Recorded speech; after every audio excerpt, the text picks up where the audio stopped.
بسم اللہ الرحمن الرحیم۔ شروع اللہ کا نام لے کر جو بڑا مہربان نہایت رحم والا ہے۔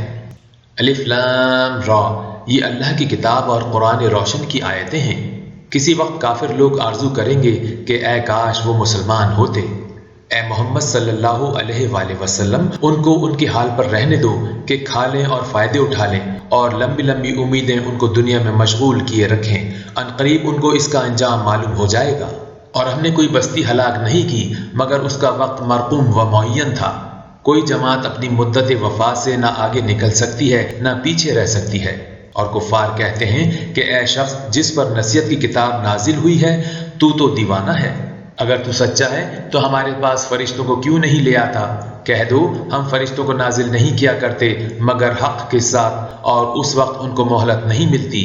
بے شک یہ کتاب نصیحت ہم نے اتاری ہے اور ہم ہی اس کے نگہبان ہیں۔ اور ہم نے تم سے پہلے لوگوں میں بھی پیغمبر بھیجے تھے، اور ان کے پاس کوئی پیغمبر نہیں آتا تھا مگر وہ اس کے ساتھ مذاق کرتے تھے۔ اسی طرح ہم اس تکذیب کو گنہگاروں کے دلوں میں داخل کر دیتے ہیں، سو وہ اس پر ایمان نہیں لاتے، اور پہلوں کی روش بھی یہی رہی ہے۔ اور اگر ہم آسمان کا کوئی دروازہ ان پر کھول دیں اور وہ اس میں چڑھنے بھی لگیں تو بھی یہی کہیں گے کہ ہماری آنکھیں مخمور ہو گئی ہیں، بلکہ ہم پر جادو کر دیا گیا ہے۔ اور ہم ہی نے آسمان میں برج بنائے اور دیکھنے والوں کے لیے اس کو سجا دیا، اور ہر شیطان مردود سے اسے محفوظ کر دیا۔ ہاں، اگر کوئی چوری سے سننا چاہے تو چمکتا ہوا انگارہ اس کے پیچھے لپکتا ہے۔ اور زمین کو بھی ہم ہی نے پھیلایا اور اس پر پہاڑ بنا کر رکھ دیے اور اس میں ہر ایک سنجیدہ چیز اگائی۔ اور ہم ہی نے تمہارے لیے اور ان لوگوں کے لیے جن کو تم روزی نہیں دیتے اس میں معاش کے سامان پیدا کیے۔ اور ہمارے ہاں ہر چیز کے خزانے ہیں اور ہم ان کو بمقدار مناسب اتارتے رہتے ہیں۔ اور ہم ہی ہوائیں چلاتے ہیں جو بادلوں کے پانی سے بھری ہوئی ہوتی ہیں، اور ہم ہی آسمان سے بارش برساتے ہیں، اور ہم ہی تم کو اس کا پانی پلاتے ہیں اور تم تو اس کا خزانہ نہیں رکھتے۔ اور ہم ہی حیات بخشتے ہیں اور ہم ہی موت دیتے ہیں، اور ہم سب کے وارث مالک ہیں۔ اور جو لوگ تم میں پہلے گزر چکے ہیں ہم کو معلوم ہیں، اور جو پیچھے آنے والے ہیں وہ بھی ہم کو معلوم ہیں۔ اور تمہارا پروردگار قیامت کے دن ان سب کو جمع کرے گا، وہ بڑا دانا اور خبردار ہے۔ اور ہم نے انسان کو کھن کھناتے سڑے ہوئے گارے سے پیدا کیا ہے، اور جنوں کو اس سے بھی پہلے بے دھوئیں کی آگ سے پیدا کیا تھا۔ اور جب تمہارے پروردگار نے فرشتوں سے فرمایا کہ میں کھن کھناتے سڑے ہوئے گارے سے ایک بشر بنانے والا ہوں، جب اس کو درست کر لوں اور اس میں اپنی روح پھونک دوں تو اس کے آگے سجدے میں گر پڑنا، تو فرشتے تو سب کے سب سجدے میں گر پڑے مگر شیطان کی اسے سجدہ کرنے والوں کے ساتھ ہونے سے انکار کر دیا۔ اللہ نے فرمایا کہ ابلیس، تجھے کیا ہوا ہے کہ تو سجدے کرنے والوں میں شامل نہ ہوا؟ اس نے کہا کہ میں ایسا نہیں ہوں کہ انسان کو جس کو تو نے کھن کھناتے سڑے ہوئے گارے سے بنایا ہے سجدہ کروں۔ اللہ نے فرمایا یہاں سے نکل جا، تو مردود ہے، اور تجھ پر قیامت کے دن تک لعنت برسے گی۔ اس نے کہا کہ پروردگار مجھے اس دن تک مہلت دے جب لوگ مرنے کے بعد زندہ کیے جائیں گے۔ فرمایا کہ تجھے مہلت دی جاتی ہے وقت مقرر یعنی قیامت کے دن تک۔ اس نے کہا کہ پروردگار جیسا تو نے مجھے رستے سے الگ کیا ہے میں بھی زمین میں لوگوں کے لیے گناہوں کو آراستہ کر کے دکھاؤں گا اور سب کو بہکاؤں گا۔ ہاں، ان میں جو تیرے مخلص بندے ہیں ان پر قابو چلنا مشکل ہے۔ اللہ نے فرمایا کہ مجھ تک پہنچنے کا یہی سیدھا راستہ ہے۔ جو میرے مخلص بندے ہیں ان پر تجھے کچھ قدرت نہیں کہ ان کو گناہ میں ڈال سکے، ہاں بد راہوں میں سے جو تیرے پیچھے چل پڑے۔ اور ان سب کے وادی کی جگہ جہنم ہے، اس کے 7 دروازے ہیں، ہر ایک دروازے کے لیے ان میں سے جماعتیں تقسیم کر دی گئی ہیں۔ جو متقی ہیں وہ باغوں اور چشموں میں ہوں گے، ان سے کہا جائے گا کہ ان میں سلامتی اور خاطر جمع سے داخل ہو جاؤ، اور ان کے دلوں میں جو کدورت ہوگی ان کو ہم نکال کر صاف کر دیں گے، گویا بھائی بھائی تختوں پر ایک دوسرے کے سامنے بیٹھے ہوئے ہیں، نہ ان کو وہاں کوئی تکلیف پہنچے گی اور نہ وہاں سے نکالے جائیں گے۔ اے پیغمبر صلی اللہ علیہ وآلہ وسلم، میرے بندوں کو بتا دو کہ میں بڑا بخشنے والا اور مہربان ہوں، اور یہ کہ میرا عذاب بھی درد دینے والا عذاب ہے۔ اور ان کو ابراہیم کے مہمانوں کا احوال سنا دو۔ جب وہ ابراہیم کے پاس آئے تو سلام کہا۔ انہوں نے کہا کہ ہمیں تو تم سے ڈر لگتا ہے۔ مہمانوں نے کہا کہ ڈریے نہیں، ہم آپ کو ایک دانش مند لڑکی کی خوشخبری دیتے ہیں۔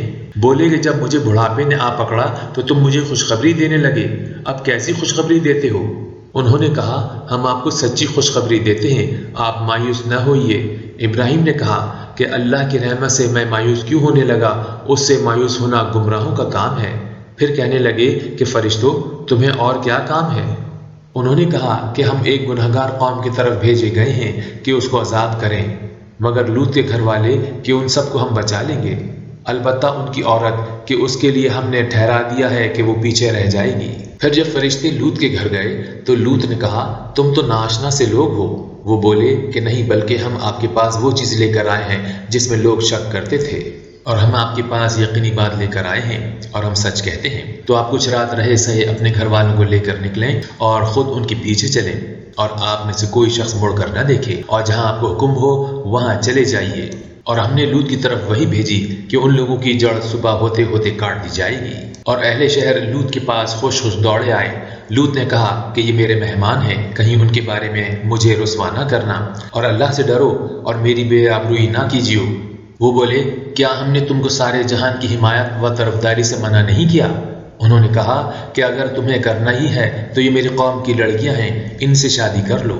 اے محمد صلی اللہ علیہ وآلہ وسلم، تمہاری جان کی قسم وہ اپنی مستی میں مدہوش ہو رہے تھے، سو ان کو سورج کے نکلتے نکلتے چنگھاڑ نے آ پکڑا، اور ہم نے اس شہر کو الٹ کر نیچے اوپر کر دیا اور ان پر کنکر کی پتھریاں برسائیں۔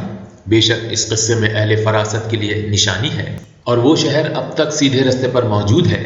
بے شک اس میں ایمان لانے والوں کے لیے نشانی ہے، اور بن کے رہنے والے یعنی قوم شعیب کے لوگ بھی گناہ گار تھے، تو ہم نے ان سے بھی بدلہ لیا، اور یہ دونوں شہر کھلے رستے پر موجود ہیں۔ اور وادی حجر کے رہنے والوں نے بھی پیغمبروں کی تکذیب کی، ہم نے ان کو اپنی نشانیاں دیں اور وہ ان سے منہ پھیرتے رہے، اور وہ پہاڑوں کو تراش تراش کر گھر بناتے تھے کہ امن و اطمینان سے رہیں گے، تو چیخ نے ان کو صبح ہوتے ہوتے آ پکڑا، اور جو کام وہ کرتے تھے وہ ان کے کچھ بھی کام نہ آئے۔ اور ہم نے آسمانوں اور زمین کو اور جو مخلوقات ان میں ہے اس کو تدبیر کے ساتھ پیدا کیا ہے، اور قیامت تو ضرور آ کر رہے گی، تو تم ان لوگوں سے اچھی طرح سے درگزر کرو۔ کچھ شک نہیں کہ تمہارا پروردگار سب کچھ پیدا کرنے والا اور جاننے والا ہے۔ اور ہم نے تم کو 7 آیتیں جو نماز میں دہرا کر پڑھی جاتی ہیں یعنی سورہ الحمد اور عظمت والا قرآن عطا فرمایا ہے، اور ہم نے کفار کی کئی جماعتوں کو جو فوائد دنیاوی سے متمتع کیا ہے، تم ان کی طرف رغبت سے آنکھ اٹھا کر نہ دیکھنا اور نہ ان کے حال پر تعصیف کرنا، اور مومنوں سے خاطر اور تواضع سے پیش آنا، اور کہہ دو کہ میں تو اعلانیہ ڈر سنانے والا ہوں۔ اور ہم ان کفار پر اسی طرح عذاب نازل کریں گے جس طرح ان لوگوں پر نازل کیا تھا جنہوں نے تقسیم کر دیا، یعنی قرآن کو کچھ ماننے اور کچھ نہ ماننے سے ٹکڑے ٹکڑے کر ڈالا۔ تمہارے پروردگار کی قسم ہم ان سے ضرور پرسش کریں گے ان کاموں کی جو وہ کرتے رہے۔ بس جو حکم تم کو اللہ کی طرف سے ملا ہے وہ لوگوں کو سنا دو، اور مشرکوں کا ذرا خیال نہ کرو۔ ہم تمہیں ان لوگوں کے شر سے بچانے کے لیے جو تم سے استہزاء کرتے ہیں کافی ہیں۔ جو اللہ کے ساتھ معبود قرار دیتے ہیں سو عنقریب ان کو ان باتوں کا انجام معلوم ہو جائے گا، اور ہم جانتے ہیں کہ ان باتوں سے تمہارا دل تنگ ہوتا ہے، تو تم اپنے پروردگار کی تسبیح کہتے اور اس کی خوبیاں بیان کرتے رہو، اور سجدہ کرنے والوں میں داخل رہو، اور اپنے پروردگار کی عبادت کیے جاؤ یہاں تک کہ تمہاری موت کا وقت آ جائے۔